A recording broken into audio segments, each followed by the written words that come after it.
چاہوں گا فادر دلاور کے خاندان کو، والدہ، بھائیوں، بھابھی ان کو، اور خاص طور پر میں یاد کرتا ہوں آج مرحوم والد سیمیول کو، جن کے ساتھ جب بھی میری سیمنری کے دنوں میں ملاقات ہوئی تو میں نے انہیں دلاور ہی کی طرح محسوس کیا، خوش اخلاق، دھیمے سے بولنے والے، اور پھر خدا کی خدمت کے لیے ہمیشہ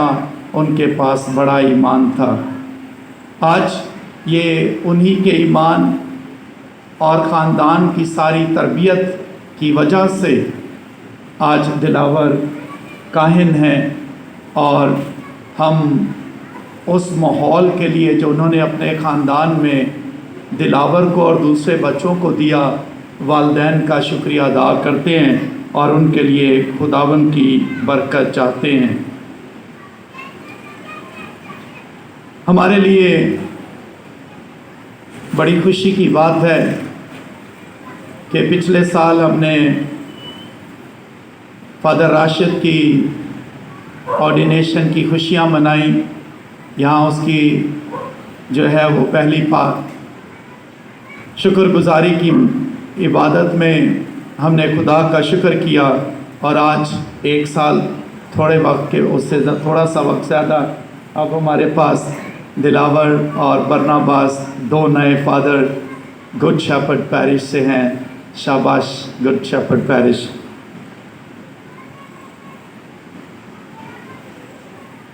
دیکھ میں حاضر ہوں،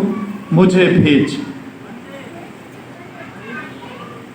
فادر دلاور اور ان کے دوسرے تینوں ساتھیوں نے یہ اپنے لیے رہنما آیت کا انتخاب کیا ہے، اور خصوصی طور پر دلاور نے جب مجھ سے کہا کہ آپ شکر گزاری کی اس عبادت میں پیغام دیں، تو میں نے کہا کہ ضرور پہلے آپ کسی اور سے پوچھ لیں تو مجھے خوشی ہوگی، لیکن وہ کہنے لگے کہ آپ ہی نے یہ کام کرنا ہے۔ تو میں شکریہ ادا کرتا ہوں دلاور کا کہ اس نے مجھے دعوت دی کہ میں آج اس شکر گزاری کی عبادت میں آپ کے ساتھ اپنا ایمان بانٹ سکوں۔ فادر دلاور نے کہا کہ دیکھ میں حاضر ہوں، مجھے بھیج، یہی خاص آیت بھی ہے، اور پھر اس کی اپنی زندگی کے لیے وہ ایک رہنما آیت کے ساتھ ساتھ یہ ایک طرز زندگی بھی ہے اس کے لیے، تو اسی پر ہی آج کا پیغام دیا جائے۔ دیکھ میں حاضر ہوں، مجھے بھیج۔ فادر دلاور، آپ نے یہ آیت اشعیاء نبی کی کتاب سے، اشعیاء نبی کے بلاوے سے چنی ہے، اس لیے آپ کو تو یہ بھی پتہ ہونا چاہیے کہ جس کی یہ آیت ہے، جس نے یہ لفظ کہے، اس نبی کے بارے میں جاننا بہت ضروری ہے۔ اشعیاء نبی پرانے عہد نامے کا عظیم نبی ہے،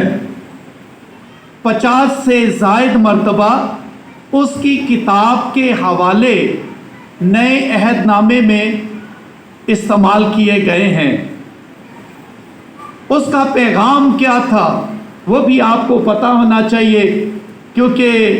آپ اس رہنما آیت کے ساتھ ساتھ جس نے یہ آیت کہی اس کا بھی نمونہ لیں گے۔ اشعیاء نبی کے پیغام کی دو بڑی باتیں،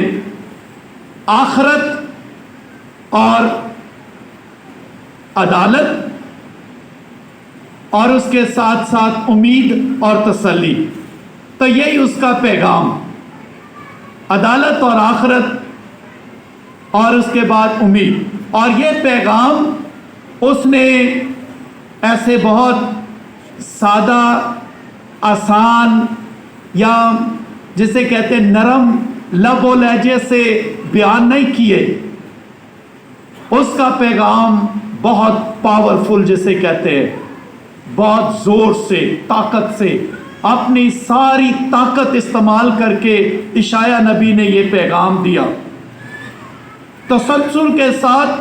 اپنی خدمت اور بلاہٹ میں وفادار رہا۔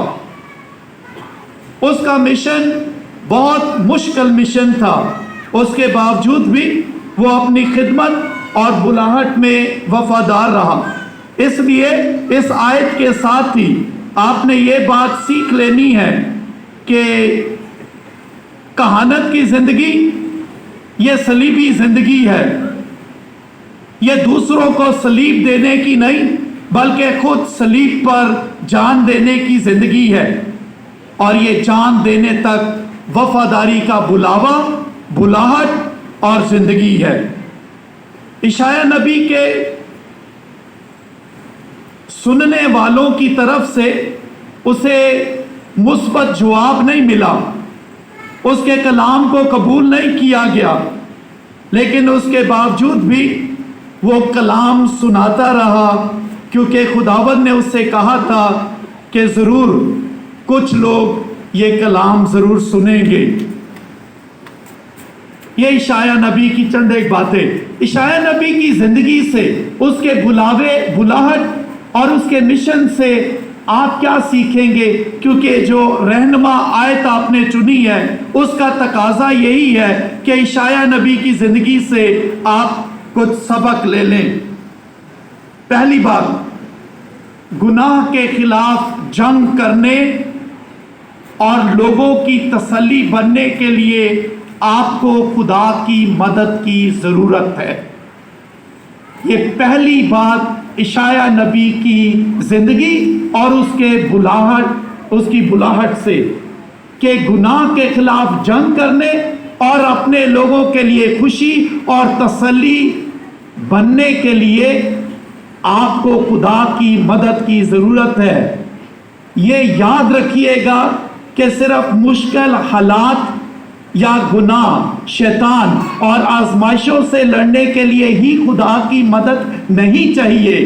بلکہ آپ کو اپنے لوگوں کی خوشی، تسلی، امن، سلامتی اور امید بننے کے لیے بھی آپ کو خدا کی مدد کی ضرورت ہے۔ اور یہی کبھی کبھی ہم غلطی کرتے ہیں، ہم سمجھتے ہیں کہ خوشی کا پیغام ہم اپنی طرف سے دے سکتے ہیں، مشکلات میں خدا کو یاد نہیں۔ اگر آپ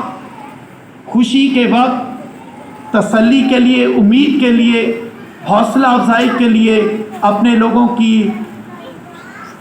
بہتری کے لیے آپ خدا سے مدد نہیں پائیں گے تو پھر وہ آپ کی مدد ہوگی، وہ تھوڑے وقت کے لیے ہوگی، وہ ختم ہو جائے گی۔ اور یہ بات